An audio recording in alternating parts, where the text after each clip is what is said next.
A given object takes n times much time to slide down a 45 rough inclined plane as it takes to slide down a perfectly smooth 45 incline. The coefficient of kinetic friction between the object and the incline is के भनेको छ कि यो एउटा smooth surface भएको incline plane छ र अर्को same incline plane 45 degree angle बनाएको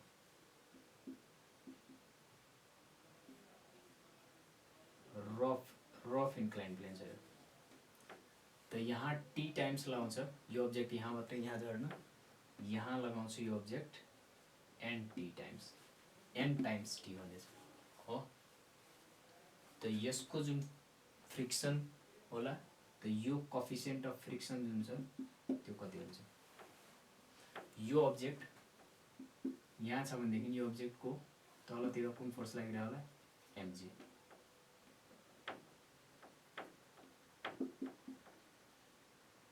र यो डिरेक्सनमा सर्फेस को परपेंडिकुलर डिरेक्सनमा यो एंगल 45 छ तो यो पनि एंगल मैले थीटा भन्छु यसले म थीटा लिन्छु। तो यो थीटा हुन्छ तो यो कति हुन्छ यो एमजी छ तो यतापट्टि हुन्छ जो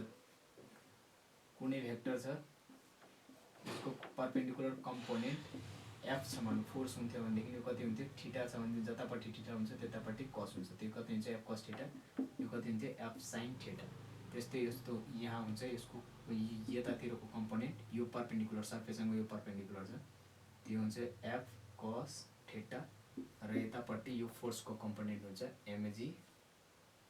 साइन थीटा। माथितिर नर्मल भयो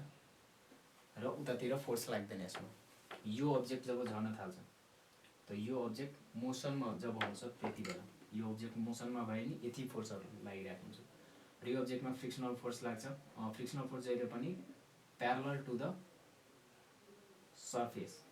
अपोजिट इन डिरेक्सन लाग्छ मोसन को डिरेक्सन को अपोजिट डिरेक्सनमा लाग्छ र यहाँ पनि त्यही हुन्छ यो एमजी फोर्स भयो र यो एंगल यसलाई थीटा मान्यो भने यो के हुन्छ एमजी कस थीटा र यो हुन्छ एमजी साइन थीटा हो। र यो फ्रिक्सनल फोर्स हुन्छ coefficient of friction into normal reaction र यो नर्मल भयो नर्मल कति छ नर्मल इक्वल टु यो एउटै लाइनमा छ सेम फोर्स छ यो माथितिर जाँदैन भनेपछि यो फोर्स इक्वल टु यो फोर्स यो कुनै अब्जेक्ट छ र यो अब्जेक्टमा दुईवटा F1 र F2 फोर्स लागिरहेछ र यो कतै मुभ गरिरहेको छैन भनेपछि यो र यो दुईटै फोर्स के छ बराबर छ। त्यस्तै n equal to mg cos theta त्यो के हुन्छ म्यू mg cos थीटा हो। अब हेर्नु यो बडी यतातिर एक्सेलरेट हुनु झर्नु भने के रिजल्टेन्ट फोर्स यतातिर छ यहाँ त एउटै फोर्स लागिरहेछ यो लाइन अफ मोसनमा त यसको यो फोर्स लागिरहेछ त कति हो mg साइन थीटा। एक्सेलरेसन के हुन्छ फोर्स बाइ एक्सेलरेसन जुन हुन्छ त्यो हुन्छ f बाइ m त यसको एक्सेलरेसन कति हुने भयो g साइन थीटा हो। यो अब्जेक्ट को एक्सेलरेसन कति हुने भयो योमा बडी यतातिर एक्सेलरेट हुन्छ हो झर्छ भनेपछि यो फोर्स भन्दा बढी होला भन्न खोजेको नेट फोर्स जुन होला त्यो होला यो force mg sign theta minus mg minus frictional force है यो कति हो mg sign theta minus mu mg cos theta यो म्यू mg cos थीटा र यो यहाँबाट एक्सेलरेसन जुन हुन्छ त्यो मास क्यान्सल गर्दिनु डिभाइड गर्दाखेरि त्यो कति हुने भयो g sign theta minus mu cos theta हो रफ को केसमा। अब हेर्नु यो दुईटै डिस्प्लेस सेम इन्क्लाइन प्लेन छ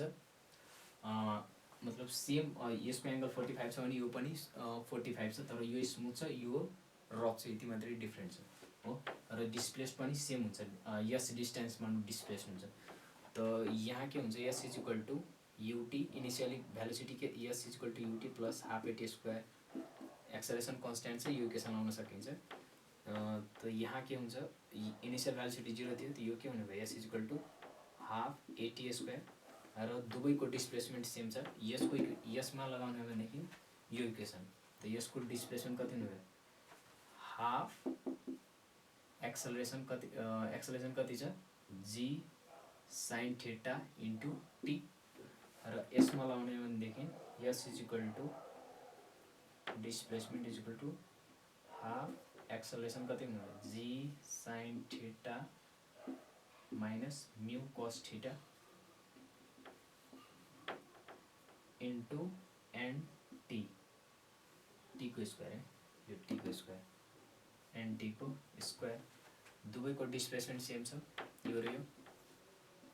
दुवै माथिबाट तल झरेछ त दुवैको डिस्प्लेसमेन्ट सेम छ भनेदेखि यो दुईटै इक्वेसनलाई बराबर लेख्न मिल्छ half g sine theta t square यही बराबर लेख्नुहुन्छ half g sine theta t square अब half g cancel sine theta t square यो टी स्क्वायर यो टी स्क्वायर पनि क्यान्सल अनि अर्को एन स्क्वायर बाँकी रहन्छ त्यो sine theta is equal to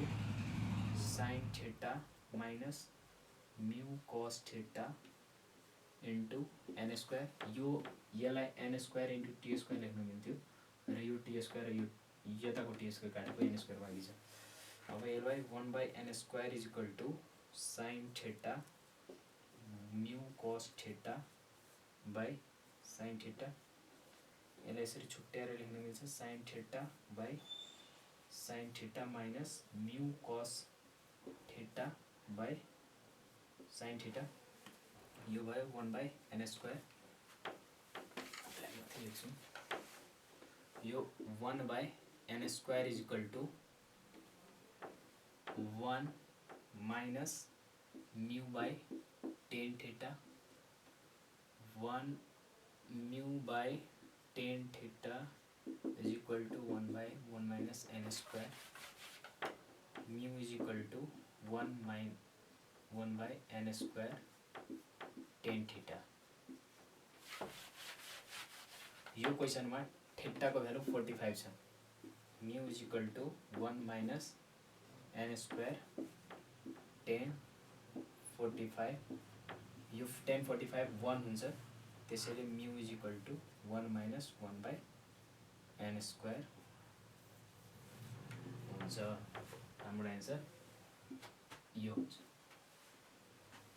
1 minus 1/n square